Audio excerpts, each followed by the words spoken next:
Hi welcome to this sixth video of our Excel series. और इस video पे हमारा लर्निंग आउटकम्स होगा। डेट फंक्शन हम लोग देखने वाले हैं। 7 तरह के डेट फंक्शन हम लोग देखेंगे।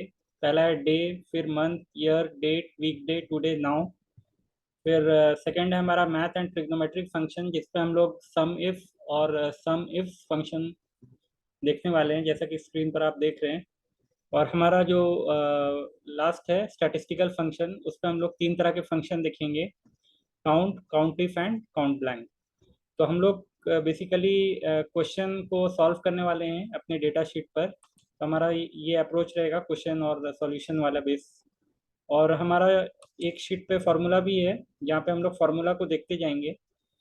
तो हम लोग स्टार्ट करते हैं। तो हमारा ये डेटा शीट पड़ा हुआ है। तो बेसिकली डेटा शीट हमारा एक आइटम का, जो हमारा आइटम है यहाँ पे राइस, व्हीट, बार्ली। तो ये ऑर्डर के डेट पे, ये ऑर्डर का नंबर है हमारा इस कॉलम पे, बी कॉलम पे।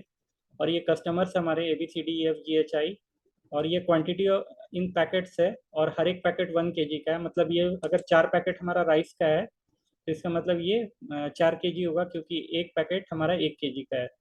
तो इस तरह से हमारा ये डेटा शीट पड़ा हुआ है। तो हम लोगों को क्वेश्चन को सॉल्व करते हुए ये सब हम लोग, जो बाकी ब्लैंक सेल्स है, उस पर हम लोग कैलकुलेशंस करेंगे। तो हम लोग पहला क्वेश्चन देखते हैं। तो यहाँ पे बोल रहा है calculate the unit price based on the table below. तो हम लोगों को ये टेबल दिया हुआ है, राइस का प्राइस दिया हुआ है, व्हीट, बार्ली, सबका। तो हम लोगों को क्या करना है, इस डेटा शीट पर जाकर यहाँ पे हम लोगों को यूनिट प्राइस कैलकुलेट करना है। कहने का मतलब है, अगर ये आइटम राइस है, तो यहाँ हमारा ऑटोमेटिक यूनिट प्राइस शो करना चाहिए। तो हम लोग क्या करेंगे कि यहाँ पे लॉजिकल नेस्टेड इफ का हम लोग यूज करने वाले हैं, जो कि हम लोगों ने लॉजिकल फंक्शन में सीखा था पिछले वीडियो में। तो यहाँ पे हम लोग मैंने क्या किया है कि कन्वीनियंस के लिए मैंने जो यहाँ हमारा क्वेश्चन का आइटम का लिस्ट दिया हुआ था, प्राइस लिस्ट, उसको मैंने यहाँ पे कॉपी करके ले आया है। अब हम लोग क्या करने वाले हैं कि यहाँ पे ये जी टू सेल पे जाएंगे, और यहाँ पे हम लोग टाइप करेंगे इफ। तो हमारा सबसे पहला जो क्राइटेरिया हम लोग किसको चेक करना है, हमारा हमें चेक करना आइटम को। तो ये वाला सेल को हम लोग यहाँ पे सिलेक्ट कर लेंगे, E2। तो if E2 is equal to, अगर E2 हमारा पहला है राइस, तो हम लोग चेक करेंगे राइस। तो अगर E2 हमारा राइस है, अगर ये ट्रू होता है, तो ये चेक करेगा कि ये वाला सेल पे ये राइस है कि नहीं। तो हम लोग को एक चीज ध्यान देना है कि ये केस सेंसिटिव होगा। तो आइटम्स पे जैसा हमारा कैपिटल आर है, तो हमारा यहाँ पे भी कैपिटल आर होना चाहिए। तो ये बिल्कुल सेम होना चाहिए। तो इसके लिए, इसके बाद हम लोग, ये अगर कंडीशन ट्रू होता है, तो इसका प्राइस होगा हमारा 50।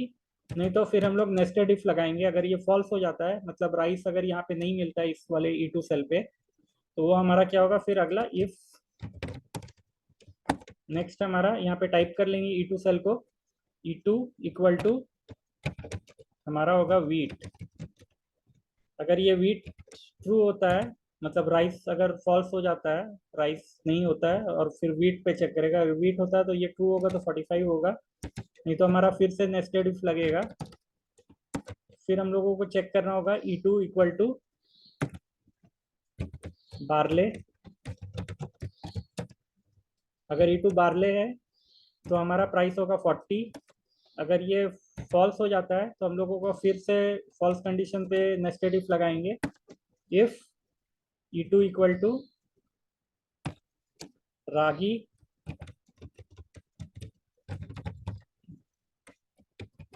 डबल इन्वर्टेड के अंदर में हम लोग रागी लिखेंगे, फिर डबल इन्वर्टेड क्लोज करके कॉमा देंगे। फिर हम लोग यहाँ पे 30, अगर ये रागी होता है तो 30 होगा। और अगर ये बाकी के बाकी पूरे के पूरे, मतलब जितने भी कंडीशंस हमने डाले हैं अभी तक, जैसे राइस, व्हीट, बार्ली, रागी, अगर ये सब फॉल्स हो जाता है, तो हमारा लास्ट जो है वो बाय डिफॉल्ट क्या होगा कि पल्सेस ही बच जाता है। तो इसलिए हम लोग रागी का, अगर रागी का ट्रू कंडीशन होता है तो 30 होता है। और अगर रागी भी नहीं होता है, तो इसका मतलब ना रागी है, ना बार्ली है, ना व्हीट है, ना राइस है। तो हमारा क्या है, रागी के जो फॉल्स कंडीशन में हम लोग पल्सेस का रेट को डाल देंगे, जो कि हमारा 80 है। ब्रैकेट क्लोज करेंगे, तो हमारा जितना ब्रैकेट ओपन हुआ है, उतना ब्रैकेट हम लोगों को क्लोज करना होगा।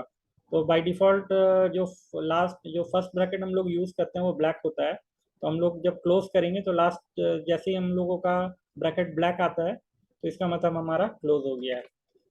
तो जैसे हम लोग इसको एंटर करेंगे तो ये हमारा यूनिट प्राइस, क्योंकि ये E2 हमारा राइस है तो इसलिए 50 दे रहा है। अब उसी तरह E2 फार्मूला पे हम लोगों को क्या चेक करेगा, जैसे हम लोग इस वीट वाले पे देखेंगे तो पहला चेक किया कि E3 जो कि हमारा ये वाला वीट वाला है E3, तो ये वीट अगर पहला देखेगा कि ये E3 राइस था तो ये राइस नहीं था, तो ये क्या होगा कि ये 50 प्रिंट करने के बदले ये फॉल्स स्टेटमेंट में जाके फिर से नेस्टेड इफ पे चला जाएगा, फिर चेक करेगा E3 वीट है, तो यहाँ पे क्योंकि वीट था तो ये क्या हुआ 45 हमारा यूनिट प्राइस जो इस कंडीशन पे ट्रू था उसको हम लोगों को आउटपुट पे दे रहा है। तो इस तरह से हम लोग नेस्टेड इफ यहाँ पे यूज करेंगे। अब हम लोगों का नेक्स्ट नेक्स्ट क्वेश्चन है, calculate the discount 5% for the quantity of item above 10 kg, otherwise 2%। तो हम लोगों का क्या है कि अगर हम लोगों का क्वांटिटी जो कि ये है, अगर ये 10 kg से ज़्यादा है तो 5% डिस्काउंट यहाँ पे आना चाहिए, नहीं तो 2% यहाँ पे आना चाहिए। तो हम लोग इस डिस्काउंट वाले कॉलम पे जाएंगे H2 पे, इस सेल पे जाकर हम लोग फॉर्मूला डालेंगे equal to if bracket open, तो ये हम लोग क्वांटिटी वाले सेल जो कि हमारा D2 है, क्योंकि ये number of packets equal to number of kgs होगा, तो D2 is greater than 10 kg, तो यहाँ पे 10 डालेंगे। अगर ये 10 kg से ग्रेटर होता है तो हमारा 5% होगा, नहीं तो अगर ये फॉल्स होता तो हमारा 2% होगा। तो हम लोग जैसे एंटर करेंगे तो हम लोग देखेंगे कि पहला वाला 4 kg था तो इसलिए ये 2% हो गया। तो इस तरह से हम लोग पहला वाले सेल पे जो फॉर्मूला डाला था तो वहाँ पे ये हमारा जो पॉइंटर है उसके राइट साइड बॉटम पे जाके ये ब्लैक वाले प्लस सिंबल को डबल क्लिक करेंगे तो बाकी रिलेटिव रेफरेंस हम लोगों के नीचे के सेल्स के लिए ऑटोमेटिक वो कैलकुलेट कर देगा। तो हम लोग देखेंगे कि बार्ले हमारा जो था वो 12 kg का था, जो कि हमारा लास्ट वाला ये सेल है क्वांटिटी पे, तो ये 12 kg पे हमारा 5% है, क्योंकि हमारा ये 12 इज ग्रेटर देन 10, तो ये 5% ले लिया। तो इस तरह से हम लोग डिस्काउंट यहाँ पे क्वेश्चन को सॉल्व कर लेंगे। तो हमारा नेक्स्ट है कैलकुलेट द सेल अमाउंट। ठीक है, तो अमाउंट कैलकुलेट करने बोल रहा है सेल अमाउंट, तो ये क्या होगा कि ये हमारा simply quantity into unit price, तो हम लोग पहले मल्टीप्लाई करेंगे क्योंकि ये पर यूनिट मतलब पर केजी 50 है, तो एक पैकेट 1 kg का है तो 4 पैकेट 4 kg का हुआ, तो 4 × 50 होगा माइनस 2% ऑफ टोटल वेट होगा हमारा, टोटल प्राइस सॉरी। तो यहाँ पे क्या करेंगे इक्वल टू ब्रैकेट ओपन, ये क्वांटिटी वाले को सेल को करेंगे इंटू D2 इंटू ये यूनिट प्राइस जो कि हमारा G2 है, minus discount 2% of into into हमारा ब्रैकेट ओपन ये क्वांटिटी इंटू यूनिट प्राइस। ठीक है, तो बेसिकली हमारा क्या हुआ कि नंबर ऑफ पैकेट्स इंटू पर पैकेट 50 रुपीज़ है, तो नंबर ऑफ पैकेट्स 4 है तो 4 × 50 कर देगा पहले, माइनस 2% ऑफ 4 × 50, ये हमारा सेल अमाउंट इस तरह से कैलकुलेट किया जाएगा। तो हम लोग बाकी सेल्स के लिए भी इसी तरह से कैलकुलेट कर लेंगे। तो ये हमारा इस तरह से सेल अमाउंट कैलकुलेट हो गया है। हमारा अब नेक्स्ट क्वेश्चन है question number 4, calculate the total sales after 10/3/2021। तो बेसिकली यहाँ पे हम लोग को ये करना है कैलकुलेट कि हमारा जो सेल का डेट दिया हुआ है, तो हमारा बेसिकली टोटल सेल्स हमारा ये वाला जो I2 से लेकर I10 तक है, तो ये वाला सेल अमाउंट वाला कॉलम पे हम लोगों का टोटल सेल, अगर इसको हम लोग टोटल करते हैं तो हम लोगों को जितने भी डेट्स पे जितने भी सेल हुए हैं तो उसका टोटल हम लोगों को करके टोटल सेल अमाउंट मिल जाएगा। लेकिन यहाँ पे एक क्राइटेरिया है कि हमारा सेल 10/3/2021 के बाद जितने सेल्स हुए हैं उसका टोटल सेल अमाउंट करना है। तो इस केस में हम लोगों को क्या है कि ये ऑर्डर का डेट है, तो ये ऑर्डर का रेंज के रिस्पेक्टिव जो हमारा सेल्स अमाउंट है, तो ये क्या है कि ये रिलेटिव जो इस डेट का रिलेटिव सेल अमाउंट ये वाला है, तो उसी तरह से 3 के बाद का जितना भी सेल का सॉरी ऑर्डर का डेट है तो उसका सेल अमाउंट को रिलेटिव सेल अमाउंट्स को हम लोगों को यहाँ पे ऐड करना है। तो बेसिकली ये हमारा डेट्स है, तो इसमें हम लोग को क्या करना होगा कि हम लोग सम आई एफ एस जो कि सम इफ फंक्शन है उसको यूज करेंगे। तो हम लोग यहाँ पे फॉर्मूला पे एक बार देखेंगे कि सम इफ जो यहाँ पे हमारा मैथ एंड ट्रिग्नोमेट्रिक फंक्शन पे सेकंड नंबर पे है। तो सम इफ क्या है, इसमें तीन आर्ग्यूमेंट है। Sum if equal to sum if sum range, पहला सम रेंज है, फिर क्राइटेरिया रेंज है, फिर क्राइटेरिया है। तो सम रेंज बेसिकली हम लोग इस क्वेश्चन में क्या होगा कि सम रेंज हमारा जो कि सेल अमाउंट, टोटल जो सेल अमाउंट का रेंज है वो होगा। क्राइटेरिया रेंज क्या होगा हमारा, क्योंकि यहाँ पे सम इफ और सम इफ में ये डिफरेंस है ये दोनों पे, कि यहाँ पे क्राइटेरिया का रेंज होता है, लेकिन इस केस में क्या होता है कि क्राइटेरिया का यहाँ पे रेंज को नहीं लेते हैं। तो यहाँ पे क्या होगा, डेटा शीट पर जाएंगे तो यहाँ पे इक्वल टू करेंगे, equal to sum if I F S, ठीक है। कंट्रोल ए अपने कीबोर्ड से दाबेंगे तो ये हमारा क्या होगा कि एक विंडो खुल गया है। तो अब हमारा जो पहला है सम रेंज, तो हमारा सम रेंज बेसिकली क्या है कि ये सेल अमाउंट वाला पूरा रेंज है। इसको हम लोग सिलेक्ट कर लेंगे, जो कि हमारा I2 से लेके I10 तक है। अब क्राइटेरिया रेंज क्या है, हमारा डेट वाला रेंज है। तो ये वाला क्योंकि ये सेल अमाउंट है तो उसके रिस्पेक्टिव जो हमारा ऑर्डर डेट है वो ये हमारा ऑर्डर डेट का रिलेटिव रेफरेंस यहाँ पे हम लोग इस रेंज को ले लेंगे क्राइटेरिया रेंज पे। और हमारा क्राइटेरिया क्या है उसको हम लोग क्या करेंगे, greater than double inverted open करेंगे, फिर ग्रेटर सिंबल डालेंगे। फिर ये था हमारा 10/3, जो कि हमारा यहाँ पे टोटल सेल्स निकालना था 10/3/2021 के बाद। यहाँ पे हम लोग क्या करेंगे, क्राइटेरिया में ग्रेटर देन 10/3/2021 यहाँ पे टाइप कर देंगे। तो जैसे हम लोग ओके करेंगे, ये हमारा टोटल सेल आफ्टर 10/3/2021 का यहाँ पे आउटपुट दे रहा है। तो इसको हम लोग क्रॉस चेक करने के लिए कि ये हमारा रिजल्ट सही है या नहीं, तो हम लोग इस केस पे हम लोग देखेंगे कि यहाँ पे 10/3 वाला जो हमारा सेल है वो है हमारा A4। तो A4 के बाद से हमारा जितना भी डेट है वो ग्रेटर देन 10/3/2021 है, क्योंकि ये अगले मंथ्स का है। तो अब क्या करना है कि हम लोगों को ये 10/4/2021 जो कि हमारा A5 है उसका रिलेटिव सेल अमाउंट है हमारा, जो कि I5 पे है, ये 8820 है। तो उसके बाद से जितने डेट्स है तो इसका जो टोटल होगा वो इक्वल टू ये टोटल सेल अमाउंट आफ्टर 10/3/2021 जो हमने समिफ से निकाला था उसके बराबर आना चाहिए। तो ये 88.20 जो हमारा दिख रहा है ये वाला सेल। तो यहाँ से बाकी सेल्स को हम लोग सिलेक्ट कर लेंगे नीचे के, और एक सेल ज़्यादा सिलेक्ट करेंगे, और हम लोग क्या करेंगे कि यहाँ पे हम लोग टोटल यहाँ पे कैलकुलेट करेंगे। तो ये सबको सिलेक्ट करके एक blank cell, extra blank cell को भी सिलेक्ट कर लेंगे, और यहाँ पे होम टैब पे जाकर, यहाँ पे एडिटिंग ग्रुप पे जाकर, ऑटो सम पे जाकर यहाँ पे सम वाला जो हमारा पहला फार्मूला दिख रहा है उसको हम लोग क्लिक करेंगे। तो यह क्या होगा कि हमारा इस तरह से ये 1940 जो हमारा नीचे में दिख रहा है ये टोटल दे दिया हमारा कितने सेल्स का, ठीक है। तो इस तरह से हमारा जो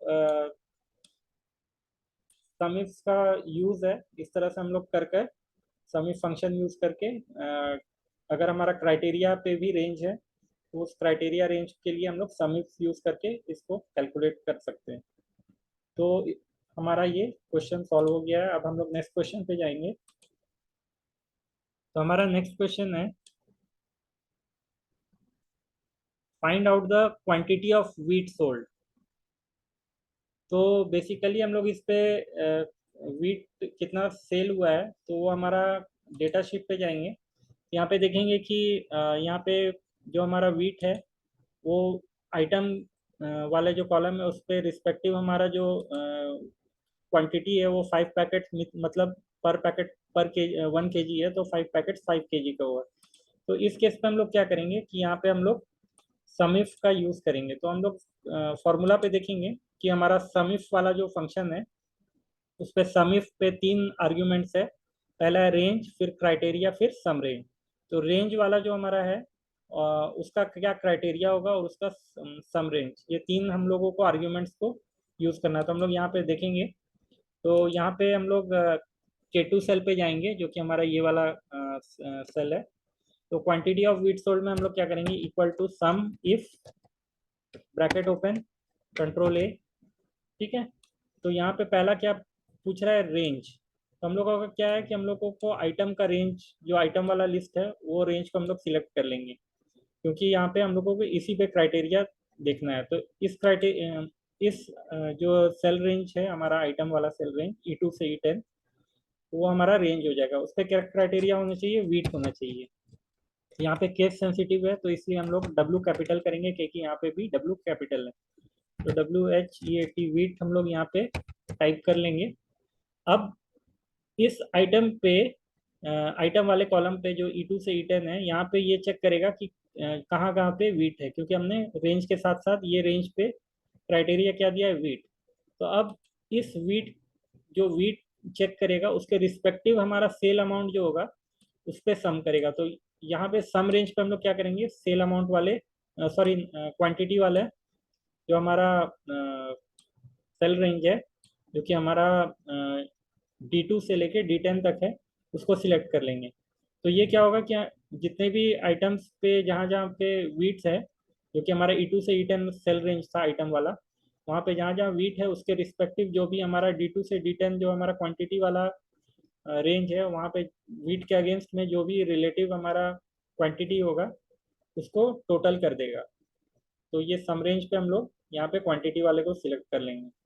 जैसे हम लोग ओके करेंगे तो ये हमारा क्वांटिटी ऑफ वीट सोल्ड 22 दिखा रहा है, जो कि हमारा वीट का पहला था 5, फिर नेक्स्ट था 8 पैकेट्स, मतलब 8 kg, 8 और 5 13, और प्लस लास्ट वीट का था 9 kg, 13 + 9 हमारा 22। तो इस तरह से हम लोग सम इफ का यूज करके हम लोग यहाँ पे क्वांटिटी ऑफ वीट सोल्ड हम लोगों को रिजल्ट मिल गया। अब हम लोग नेक्स्ट क्वेश्चन पे जाएंगे। तो यहाँ नेक्स्ट क्वेश्चन बोल रहा है कि count the total number of order received for wheat, question number 6। ठीक है, तो यहाँ पे हम लोग क्या करेंगे कि काउंट इफ फंक्शन को देखेंगे। तो काउंट इफ फंक्शन हम लोग यहाँ पे देखेंगे। तो ये हमारा स्टैटिस्टिकल फंक्शन में काउंट इफ फंक्शन है। यहाँ पे count if range and criteria, यहाँ पे दो ही आर्ग्यूमेंट्स है। तो बेसिकली हम लोगों को बोल रहा है कि कितना हमारा वीट का total number of order received for wheat. ठीक है, तो क्वेश्चन नंबर 6। तो हम लोगों को क्या करना है कि यहाँ पे ये एक ऑर्डर वीट का, ये रिस्पेक्टिव अगर हम आइटम्स पे देखें तो जितने बार वीट यहाँ पे अपियर हो रहे हैं, इसका मतलब उतना बार हमारा नंबर ऑफ ऑर्डर्स मिला है। तो हम लोगों को, क्योंकि यहाँ पे सिलेक्टिव है वीट, तो ये हमारा क्राइटेरिया है वीट, तो इसके लिए हम लोग क्या करेंगे कि काउंट इफ का हम लोग यूज करेंगे। तो यहाँ पे हम लोग total order receive for wheat, जो कि हमारा M2 सेल है, यहाँ पे जाएंगे तो इक्वल टू करेंगे काउंट इफ, ब्रैकेट ओपन। तो यहाँ पे ये आइटम रेंज को ले लेंगे। ठीक है, तो हम लोग एक काम करते हैं, इसको फार्मूला विंडो खोल लेते हैं, कंट्रोल ए प्रेस करेंगे, ये हमारा फार्मूला विंडो खुल गया है। ठीक है, तो हम लोग बेसिकली यहाँ पे काउंटिव फंक्शन यूज कर रहे हैं। तो रेंज पे हम लोग का दो आर्ग्यूमेंट है। तो रेंज क्या होगा हमारा, आइटम, और हमारा क्राइटेरिया क्या होगा, डबल इन्वर्टेड। ओके, हम लोग यहाँ पे वीट टाइप कर लेंगे।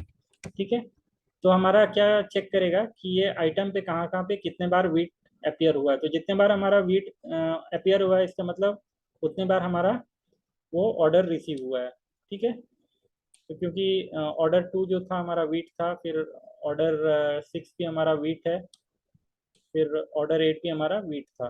तो ये क्या करेगा कि यहाँ पे जितना बार वीट अपियर हो रहा है, इसका मतलब उतना बार हमारा वीट का ऑर्डर हुआ है। तो इस तरह से हम लोग काउंटिंग फंक्शन जैसे यूज करके यहाँ total order received for wheat, तो 3 नंबर ऑफ ऑर्डर्स हमारा आउटपुट पे दे रहा है। अब नेक्स्ट क्वेश्चन है, calculate the total number of order received. तो यहाँ पे हम लोग बेसिकली क्या है कि हम लोगों को टोटल नंबर ऑफ ऑर्डर्स कितना हुआ है वो देखना है। तो हम लोग क्या करेंगे, यहाँ पे काउंट फंक्शन यूज करेंगे।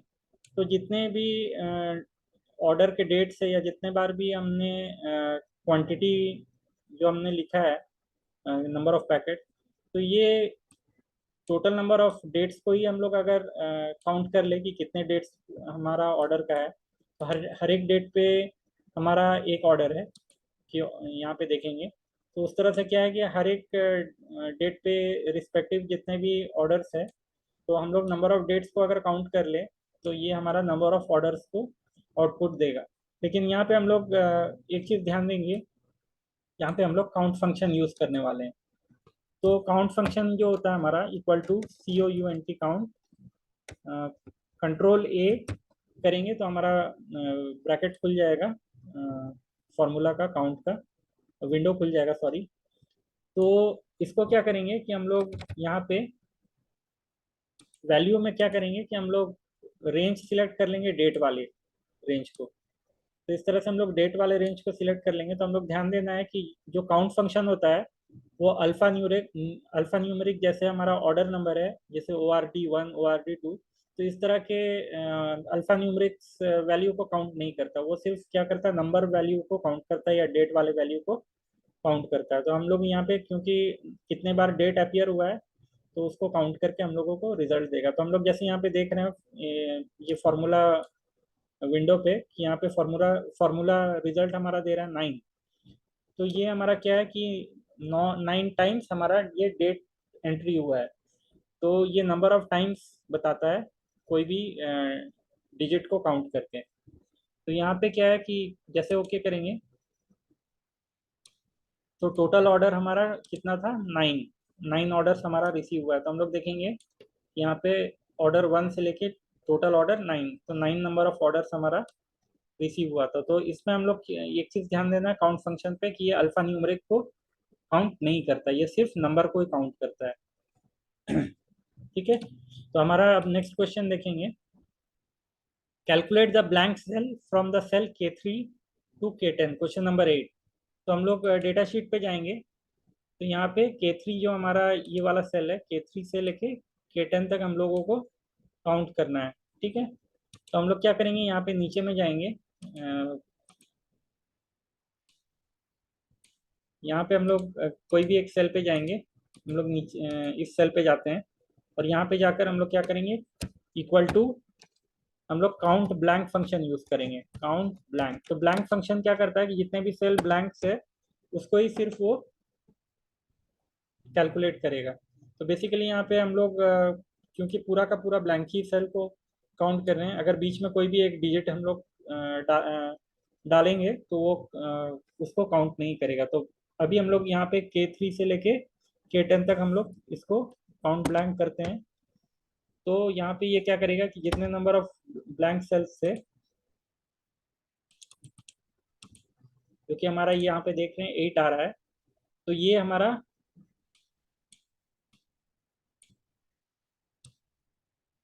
ठीक है, तो ये हमारा total number of blank cell 8 calculate करके हम लोग को दे दिया है।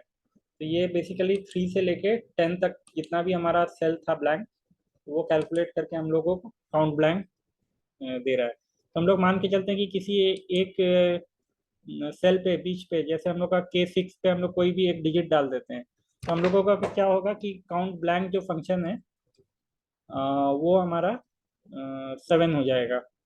तो जैसे हम लोग यहाँ पे कोई भी नंबर दे देते हैं 2, तो देखेंगे कि हम लोगों का जो टोटल काउंट ब्लैंक है वो हमारा कितना हो गया, 7 हो गया, क्योंकि हम लोग पहले 8 था तो यहाँ पे हम लोग 2 डाल दिए। अब हम लोग नेक्स्ट क्वेश्चन देखेंगे। From cell B14 to G14 calculate using suitable date function. ठीक है, तो हम लोग यहाँ पे हम लोग क्या करने वाले हैं कि ये सब फंक्शंस जो हमारा डेट फंक्शन है, ठीक है, जैसे day, month, year, date, weekday, तो ये हम लोग यूज़ करने वाले हैं। हम लोग पहला क्वेश्चन, पहला जो हमारा सेल है वो डे पूछ रहा है। तो हम लोग इक्वल टू क्या करेंगे, डे टाइप करेंगे। तो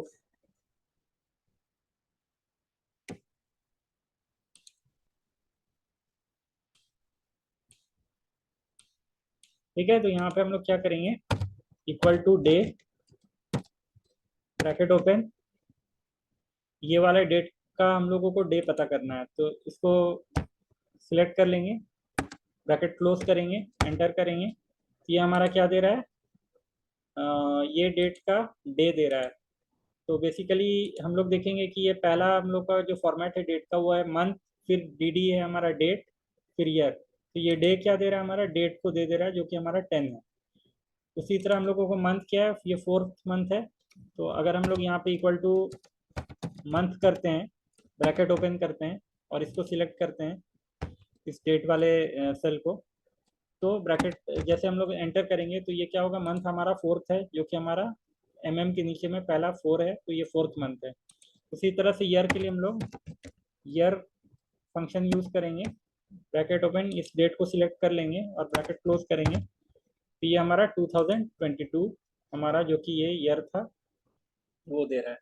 ठीक है, तो इस तरह से हम लोग डे, मंथ और ईयर को कैलकुलेट करके इस फंक्शन को यूज करके कैलकुलेट कर सकते हैं। उसी तरह से एक वीकडे फंक्शन है।